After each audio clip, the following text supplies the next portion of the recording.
3 time management tips that are improving my productivity. నేను ఈ 3 time management టిప్స్ని use చేయడం వల్ల నేను నా లైఫ్లో చాలా చేంజెస్ చూసా. కష్టంరా బాబు అనే పనులు కూడా సింపుల్గా చేయగలుగుతున్నా. నేను మీకు ఈ 3 టైమ్ మేనేజ్మెంట్ టిప్స్ని యూజ్ చేసుకొని నేను వర్క్ చేసే విధానం ఎలా చేంజ్ చేసుకున్నానో ఇప్పుడు మీకు క్లియర్గా ఎక్స్ప్లెయిన్ చేస్తా. ఛానల్కి కొత్తగా వచ్చినట్లయితే సబ్స్క్రైబ్ చేసుకోవడం మాత్రం మర్చిపోకండి. నేను ఒక గోల్ పెట్టుకున్నా. నేను ఎంత వర్క్ చేసిన తర్వాత కూడా నాకు ఫ్రీ టైం కావాలి, ఫ్రెండ్స్ అండ్ ఫ్యామిలీతో టైం స్పెండ్ చేయాలని ఒక గోల్ పెట్టుకున్నా. ఎప్పుడు వర్క్ చేయాలి, పని చేయాలి, వర్క్ అని నా స్ట్రెస్ లెవెల్స్ పెంచుకోకూడదు అనే ఒక మైండ్ సెట్తో ఒక ప్రొడక్టివిటీ సిస్టమ్ని బిల్డ్ చేసుకున్నా. నేనేమంటా అంటే ప్రతి ఒక్క పని మనం చేయాల్సిన అవసరం లేదు. Focus on one thing. ఒక పని పైన మాత్రమే మీ ఫోకస్ని, మీ కాన్సన్ట్రేషన్ని పెట్టి వర్క్ చేయండి. చూడండి, ఎంత పెద్ద వర్క్ చేశామని కాదు, నువ్వు చేసిన వర్క్ వల్ల నీకు ఎంత ఉపయోగపడుతుందో అనేది ముఖ్యం. ఈ విధంగా నువ్వు ముందే ఆలోచించడం వల్ల మనం వర్క్ని ప్రోకాస్టినేట్ చేయకుండా పని చేస్తాం, వాయిదా వేయం. It's not the number of things you get done that matters, it's the importance of them. ఇలా ఒక వర్క్ మీద, ఒక పని పైన నువ్వు ఫోకస్ పెట్టి చూడడం వల్ల ఆ వర్క్ని నువ్వు సింప్లిఫై చేసి చూస్తావు. అది మనకు పోను ఆ వర్క్ చాలా ఈజీ అయిపోతుంది. అదే 2-3 బిజినెస్ ఆర్ జాబ్స్ ఒకేసారి చేయడం ద్వారా నీ వర్క్ మొత్తం కాంప్లెక్సిటీతో నిండిపోతుంది. ఏ పని ఈజీగా చేయలేము. Here are my 3 time management tips to make it happen. ముందుగా number 1, calendar over to do list.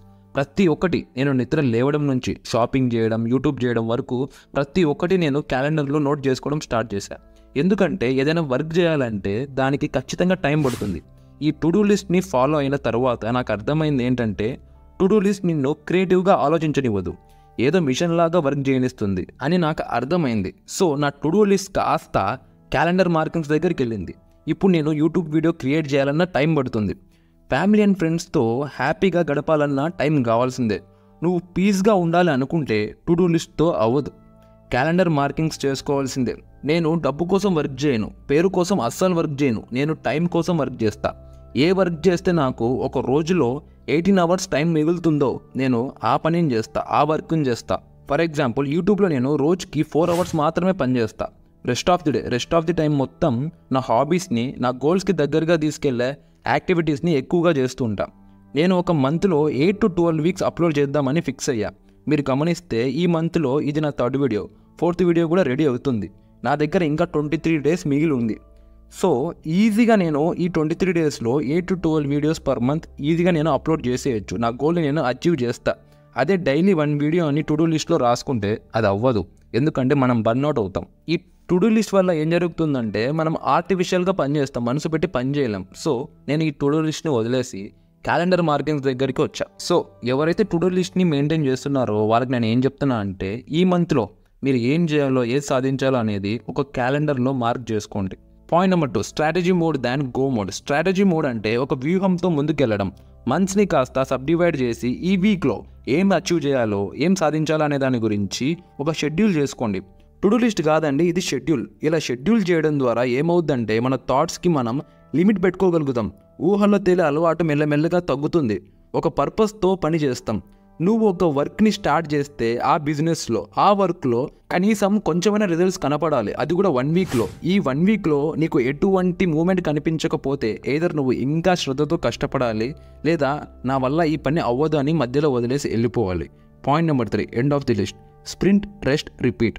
నేను లాస్ట్ కొన్ని మంత్స్గా గమనిస్తున్నా, నేను ఏ వీడియో అయితే కష్టపడి క్రియేట్ చేస్తున్నానో దానికి యూట్యూబ్లో ఎటువంటి రీచ్ రావట్లేదు. టోటల్గా 0 ఎఫెక్ట్ చూపిస్తుంది. అదే పని సింపుల్గా ఓ 3 అవర్స్లో చక్కచక్క కంప్లీట్ చేస్తే మాత్రం యూట్యూబ్ నా వీడియోస్ని వైరల్ చేస్తుంది, లక్షల్లో వ్యూస్ వస్తున్నాయి. The more I work the less it seem to get done. ఒకసారి ఈ పార్కిన్సన్స్ లా గురించి చూద్దాం. మనం ఎంత కష్టపడుతున్నామో అంతే స్పీడ్గా కింద పడిపోతున్నాం. అదే ఒకసారి ఈ గ్రాఫ్ చూడండి. నిదానంగా ఒక్కో స్టెప్ ఎక్కుతూ అంచెలంచెలుగా పైకి వెళ్తున్నాడు.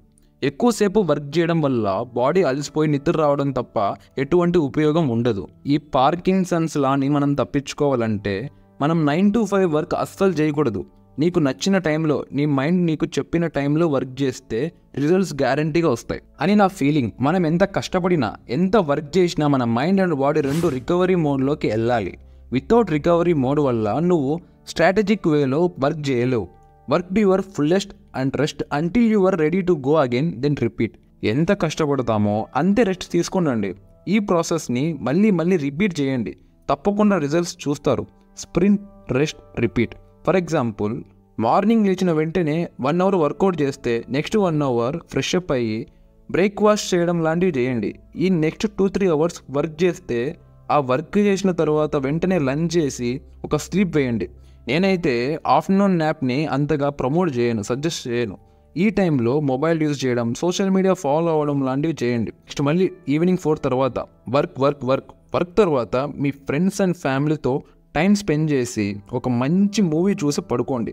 ఇక్కడ మనం ఎంత కష్టపడతామో అంతే సుఖం అనుభవిస్తున్నాం, అంతే రెస్ట్ తీసుకుంటున్నాం. ఇలా రికవరీ మోడ్లోకి వెళ్ళడం వల్ల నీ మైండ్ అండ్ బాడీ రెండు కామ్ అవుతాయి. ఇలా చేయడం ద్వారా నువ్వు బర్న్అవుట్ అవ్వవు. విసుగు, కోపం, స్ట్రెస్ ఇలాంటివి నీకు 10 feet దూరంలో ఆగిపోతాయి. ఇంకా నువ్వు ఎటువంటి డిస్ట్రాక్షన్స్ లేకుండా లైఫ్ని లీడ్ చేయగలుగుతావు. వీడియో నచ్చితే లైక్, షేర్, సబ్స్క్రైబ్ చేసుకోవడం మాత్రం మర్చిపోకండి. ఈ వీడియో కిందే గైస్ వీడియో ఎలా ఉందో, ఇన్ఫర్మేటివ్ ఉందో లేదో కమెంట్స్లో షేర్ చేయండి. మంచిగా చూద్దాం, మంచిగా చేద్దాం, మంచిగా విందాం. మళ్ళీ నెక్స్ట్ వీడియోలో కలుద్దాం. Thanks for watching.